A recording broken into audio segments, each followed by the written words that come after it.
Hi friends, అందరు ఎలా ఉన్నారండి? టుడే రెసిపీ వచ్చేసరికి తోటకూర టమాటా కర్రీ అండి. చాలా అంటే చాలా బాగుంటుంది. కళ్ళకు కానీ మనకి బ్లడ్ పట్టడానికి కానీ చాలా అంటే చాలా ఉపయోగపడుతుంది కళ్ళకు కూడా. పిల్లలకైతే మంచిగా ఆకుకూరలు పెట్టండి. పాలకూర, తోటకూర, చుక్కకూర, మెంతికూర అన్నట్టు అన్నీ పెట్టాలండి పిల్లలకి.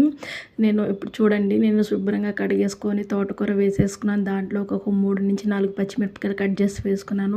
ఒక టమాటా వేసాను. టమాటా ఎక్కువ వాడను. కొంచెం చింతపండు వేసాను. పసుపు, ఉప్పు, కారం, కొంచెం ధనియాల పొడి వేసేసుకొని కొంచెం వాటర్ పోసుకొని స్టవ్ మీద అనేది పెట్టేసుకొని బాగా ఉడికించుకోవాలండి. మొత్తం ఉడికించుకోవాలి. టమాటాలు ఎక్కువ తినకండి బాబు. టమాటాలు ఎక్కువ అంత మంచిదైతే కాదండి టమాటాలు. చూసారు కదా, మొత్తాన్ని వేసేసుకొని నేనైతే స్టవ్ మీద పెట్టేసుకొని ఉడికించేసుకున్నాను. కొంచెం ఆయిల్ కూడా పోసుకోండి. ఉడికించేసుకున్నాను. అది అలా వాటర్ బయటకు వచ్చి కొంచెం మంచిగా ఉడుకుతుంది. ఇలా వీక్లీకి 2-3 టైమ్స్ అయితే పెట్టండి. మంచిది హెల్త్కి కూడా, మన ఆరోగ్యానికి కూడా. ఆకుకూరలు ఒకప్పుడు నేను తినేదాన్ని కాదండి, కానీ ఇప్పుడు కంపల్సరీ తినాలి. మంచిది, మనకి బడ్జెట్లో కూడా దొరికేది ఆకుకూరలే. మంచిది చూసుకొని ఫ్రెష్గా ఉండే ఆకుకూరలు అయితే తీసుకోండి.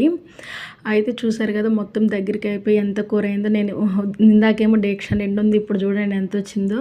తర్వాత మ్యాషర్తో కానీ మెదిపేయండి. లేదంటే ఇక్కడ అవ్వట్లేదు అంటే పప్పు గుత్త రుబ్బండి. లేదంటే కొంచెం జస్ట్ మిక్సీలో వేసి జస్ట్ అలా ఒక తిప్పండి అంతే, జస్ట్ నలిగిపోద్ది. ఇక్కడ వచ్చేసరికి ఆయిల్లోకి మన పోపులన్నీ వేసుకొని దీంట్లోకి మంచిగా గార్లిక్ చాలా బాగుంటుందండి వేసుకుని, ఎండుమిరపకాయలు అన్నీ, కరివేపాకు వేసేసుకొని ఇంక డైరెక్ట్గా తాలింపు పెట్టేసేసుకొని వేడి అన్నంలో తినేయడమేనండి. చాలా అంటే చాలా టేస్టీగా ఉంటుంది. చాలా బాగుంటుంది.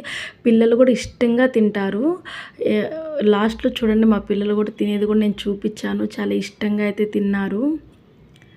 చూసారు కదా, ఇంకా ఒక రోటి పచ్చడి ఒకటి పెట్టుకున్నాను. ఒకటి తోటకూర టమాటా కర్రీ అయితే పెట్టుకున్నాను. చూసారు కదా, ఎంత మంచిగా రైస్ పెట్టేసుకొని తినేయండి ఫ్రెండ్స్. ఈ రెసిపీ మీకు నచ్చినట్లయితే లైక్ చేసి, షేర్ చేసి, సబ్స్క్రైబ్ చేసుకోండి.